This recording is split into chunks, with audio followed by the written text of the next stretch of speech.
Hey guys, just wanted to give you guys a quick update on my case of trying to help Shauna find her biological family. I already posted part one, and so this is part two. And so right now I'm still trying to figure out, who her biological parents are and still working on that. I obviously have a job and a life and a family amongst many other things. So unfortunately, I can't spend all of my time researching and helping people, but I try to do it as much as I can, on top of the fact that I'm still researching my family and my biological father's side of the family, which I still haven't figured out yet.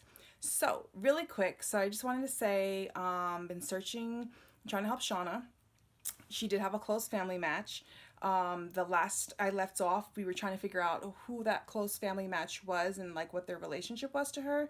We still haven't quite figured out exactly what the relationship is, but I will say we have figured out what the relationship isn't. So I'm going to show you a little bit really quick on my computer of how I came up with my theories and just take it from there. So I'm going to flip my camera around and show you my computer to just do a quick scroll through so you can see where I'm at, how I came up with that, and hopefully figure out the next step. So yeah, thanks. And so this is Shauna's Ancestry page, and so this close family match right here, MB, managed by Adima. We've been in contact with Adima. It turns out that MB is Adima's grandmother, and so when you click on her match, if you click right here on this little eye, it'll show you exactly how many centimorgans that you share. And so this shows that they share 1,620 centimorgans across 73 DNA segments. Now, when you click on what does this mean, these are the possible relationships that Ancestry gives you. So right now it's saying it could either be an aunt or uncle, it could be a nephew or niece, or a great-grandparent. So now, really quick, if you watched one of my previous videos about how to navigate through Ancestry and finding your family and understanding this mumbo jumbo, you'll see that I mentioned that this actual number is actually a little bit more, and Ancestry for some reason doesn't give you the proper amount of centimorgans shared. So that being said, I do look at their little prediction, but there's a chart that has a better prediction of what these relationships could be. Now, this chart I got from DNA Detectives. I mentioned that again in my other video. So now squeezing this number 1,620 into this chart is clear that there's only one relationship box that it could be, which is right here. It says 1,300 to 2,300 because that number fits right here. So the relationship can only be these, the half-sibling, aunt, uncle, niece, nephew, double first cousins, or grandparent, grandchild. Now, because her match is 74 and Shauna is 54, it's only a 20-year difference. So we know it's not a half-sibling, and the reason we know it's not a half-sibling is because Shauna's parent had her when she was 14 and her parents made her give her up, and so therefore we know that Shauna is the first child to be born and that she was given up. So Shauna would have to be older to be this person's half-sibling, so we can X that out. So that's really awesome. Now, I'm thinking it's an aunt-uncle. Well, not aunt-uncle. I'm thinking it's an aunt-niece relationship. Because that's obviously, the next relationship here. That makes sense.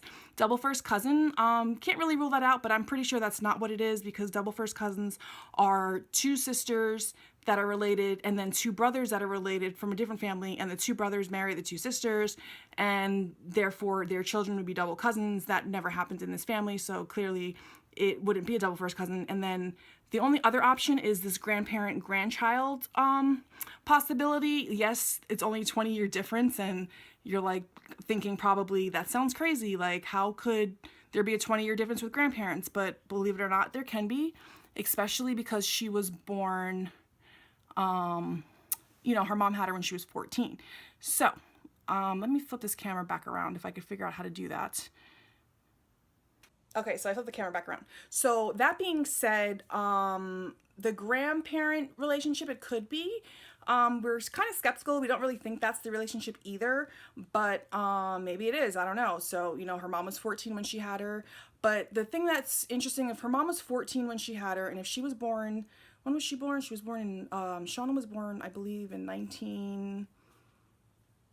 I forget when Shaunna was born, because I'm not looking at it right now. But I guess it is a possibility, but it's a very slim possibility that her match is her grandmother. So right now we're thinking that it's an aunt-niece relationship. And then looking at her other match that administered the kit, the Adoptee girl, she's also a DNA match for her, and her DNA shows that they are possibly first cousins one time removed, which would totally make sense, because if that's the case, that means that if Adoptee is first cousin one time removed, that means that Adoptee's mother would be Shaunna's first cousin, which means that Adoptee's mother's mother, which would be her grandmother, would be Shaunna's aunt, making that whole scenario fit perfectly. So Adoptee's mom is testing. She just tested. We're waiting for her results to come in. She did do it on 23andMe, which is a different website, but that's okay because GEDmatch has, is a third-party website, and you can upload from Ancestry, 23andMe, FTDNA, and MyHeritage, and it will let you know all your matches, so it works out perfect, so you don't have to spend another $100, $200, whatever it is, to test. It's a free website. You upload all your raw DNA, you get more matches, you can, cross-reference your chromosomes, who you're related to, so it's good. It's a good thing. So we're just waiting for, Adoptee's mom to test, for her results to come in to just confirm that that is in fact her first cousin, and if that's the case, that means that her close match, that's her aunt, that would mean that one of her siblings is Shaunna's parents. Now, we're thinking it's one of her brothers because the sisters we've already spoken to, they've said, none of them had any children or gave them up. There actually was one sister that did have a child and at some point was given up, but she passed away. The mother passed away. And they know where her daughter was or is. And so there's no way that she could possibly be Shaunna's mom. So that's great news. So that means that it leaves with 3 brothers. Now, 2 brothers died, unfortunately. 1 is still alive. We're in the process of trying to get him to test. I don't really know if he knows the whole story or what that whole scenario is, but we're praying that he's just going to do the test to either confirm that he is Shaunna's dad or that he's also Shaunna's uncle, making the other 2 brothers that passed away to be her dad. Now, obviously, we can't test them because they're not here anymore, but we're hoping that one of them or both of them had children and their children can test, and that would also confirm, because then that would be a half-sibling to Shaunna. So that's where we're at right now. We don't know exactly what's going on yet. We'll hopefully find out soon.